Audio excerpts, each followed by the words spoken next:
Delhi blast का module क्या है?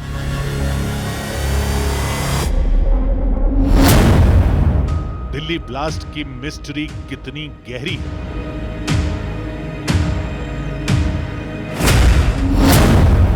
दिल्ली ब्लास्ट का फरीदाबाद मॉडल कहां तक फैला है?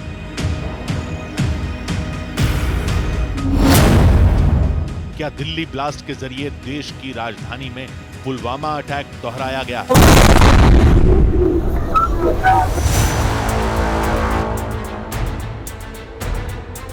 दिल्ली में लाल किले के पास जितना बड़ा धमाका हुआ, उतनी गहरी इसकी जड़ें हैं। पुलवामा से लेकर फरीदाबाद तक और दिल्ली से लखनऊ तक सुरक्षा एजेंसियों की रेड बता रही हैं दिल्ली ब्लास्ट का ऐसा कनेक्शन। और इसका प्लान बहावलपुर यानी पाकिस्तान में तैयार किया गया, क्योंकि दिल्ली ब्लास्ट का हर सुराग मसूद अजहर वाले आतंकी संगठन जैश की तरफ इशारा कर रहा है। दिल्ली ब्लास्ट के मॉड्यूल को समझने के लिए 19 अक्टूबर से 11 नवंबर के बीच क्या क्या हुआ उसे देखिए। 19 अक्टूबर को श्रीनगर में डॉक्टर अदील अहमद राठिर ने जैश का पोस्टर लगाया। 6 नवंबर को उत्तर प्रदेश के सहारनपुर से डॉक्टर अदील गिरफ्तार हुआ।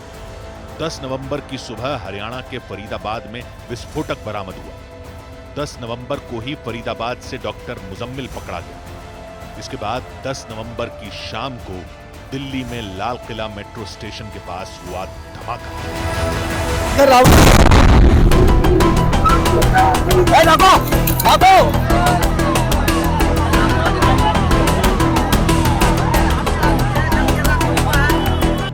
दिल्ली में हुए ब्लास्ट ने वाकई देश की राजधानी में एक एक सुरक्षा एजेंसी को हिलाकर रख दिया।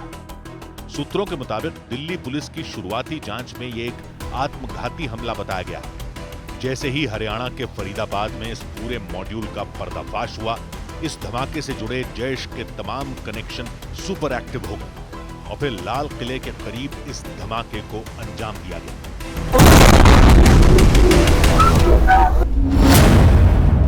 इस वक्त दिल्ली ब्लास्ट की जांच एनआईए के अलावा Delhi police, intelligence bureau, Jammu Kashmir police और हरियाणा पुलिस कर रही है।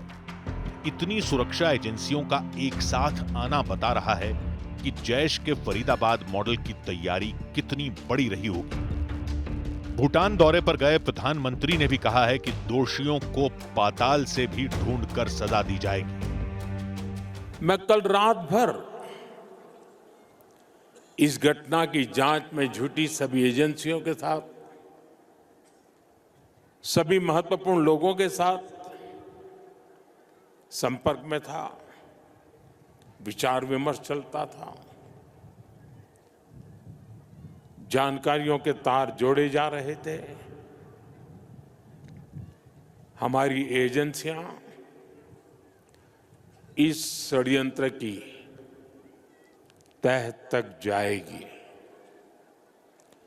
इसके पीछे के षड्यंत्रकारियों को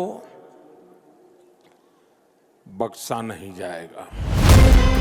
डॉक्टर अदील अहमद राठिर से लेकर डॉक्टर मुजम्मिल शकील तक और फिर बड़ी तादाद में मिला विस्फोटक, एक एक कड़ी ने जांच एजेंसियों को हैरान कर दिया है।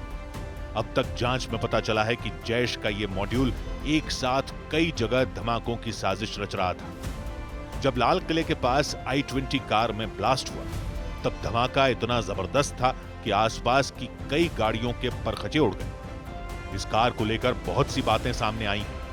दिल्ली ब्लास्ट में सबसे बड़ा मोहरा बनी I-20 कार कहां, किसने, कब खरीदी, किसके पास ये कार रही और फिर लाल किले के सामने मेट्रो स्टेशन कैसे पहुंची, ये समझिए। क्योंकि ये कार फर्जी दस्तावेजों का इस्तेमाल करके कई बार खरीदी बेची गई। पहले ये I-20 कार गुरुग्राम में सलमान के पास थी, फिर सलमान ने देवेंद्र को बेची, लेकिन आरसी ट्रांसफर नहीं कराई। इसके बाद ये गाड़ी आमिर को बेची गई।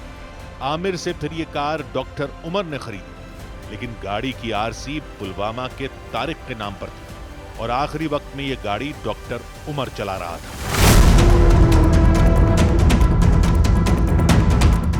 29 अक्टूबर को ये उसी i20 कार का सीसीटीवी वीडियो है जिसमें 10 नवंबर को धमाका हुआ। वक्त है शाम 4:20।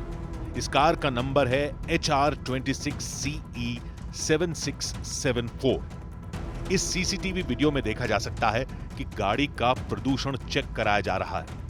कार के साथ 3 लोग मौजूद हैं। वीडियो 29 अक्टूबर शाम 4:20 का है। शक है कि वीडियो में लंबी दाढ़ी में तारिक भी मौजूद है, जिसके नाम पर डॉक्टर उमर ने i20 कार खरीदी थी। अब इस कार की तमाम हिस्ट्री निकालकर हर शख्स से पूछताछ हो रही है, क्योंकि ये विस्फोटक कार कई लोगों के हाथ से होकर गुजरी है। जांच में ये भी पता चला है कि फरीदाबाद में इस कार को एक अवैध पार्किंग में खड़ा किया गया था, जहां उसका एक चालान भी कटा था।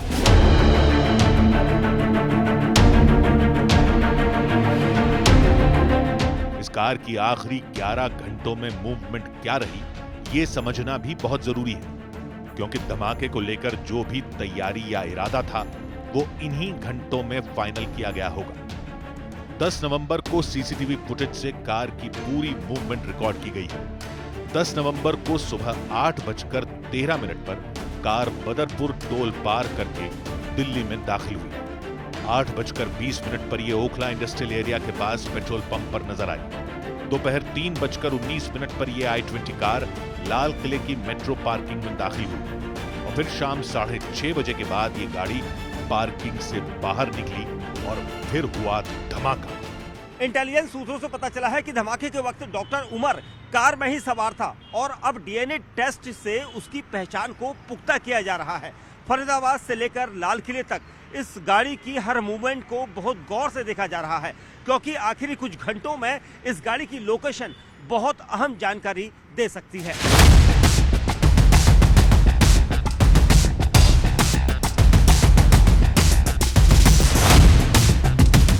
अगले कुछ घंटे दिल्ली ब्लास्ट की जांच को लेकर काफी अहम माने जा रहे हैं। अभी बहुत से लोग खुफिया एजेंसियों के रडार पर हैं। जम्मू कश्मीर से लेकर फरीदाबाद और दिल्ली तक एक-एक सुराग इकट्ठा किया जा रहा है, लेकिन जैश का लिंक बता रहा है कि इस हमले का कमांड हेडक्वार्टर सरहद पार यानी पाकिस्तान में है।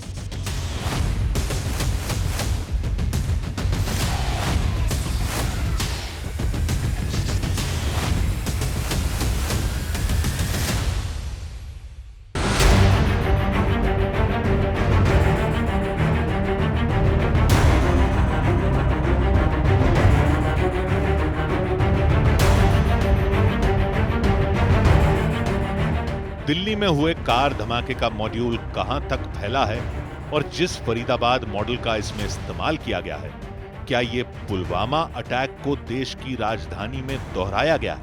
हर गिरफ्तारी के साथ जैश का कनेक्शन पाकिस्तान की तरफ बड़ा इशारा कर रहा है।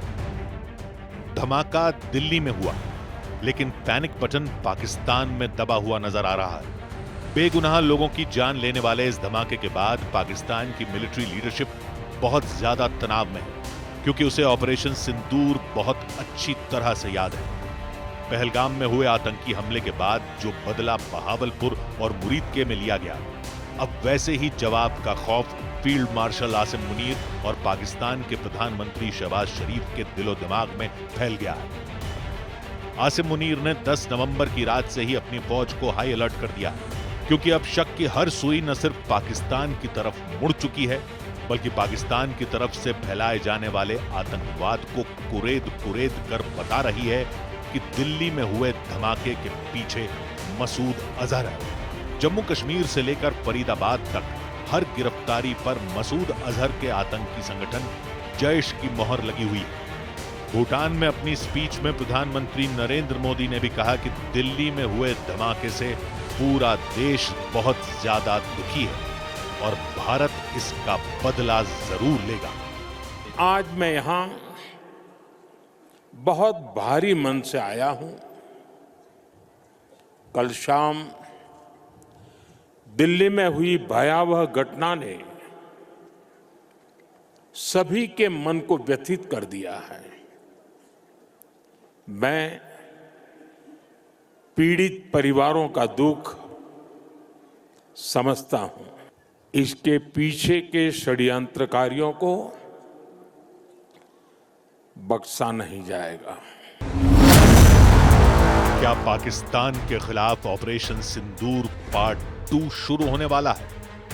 पाकिस्तान ने अपने सभी हवाई अड्डों और मिलिट्री बेस को एक्टिव कर दिया है।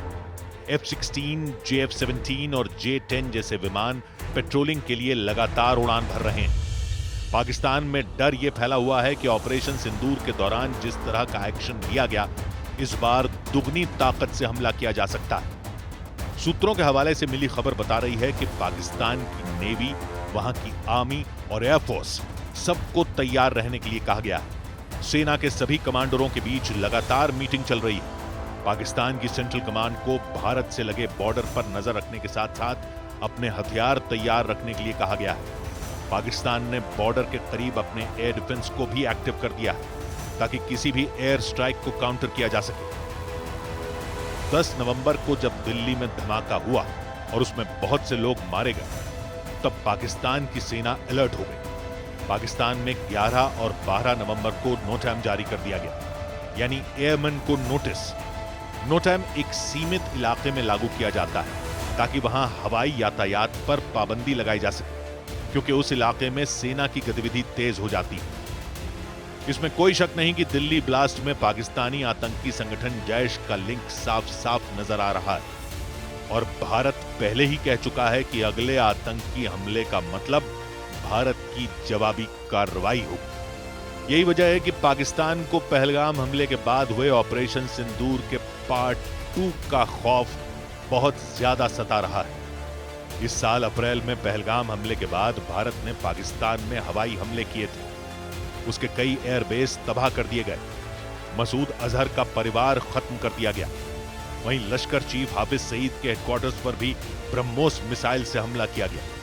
लिहाजा पाकिस्तान की मिलिट्री और सिविलियन लीडरशिप दोनों को पता है कि इस बार न सिर्फ उसके आतंकवाद को जड़ से खत्म कर दिया जाएगा, बल्कि उनको ऑर्डर देने वाले कमांड हेडक्वार्टर भी मिट्टी में मिला दिए जाएंगे।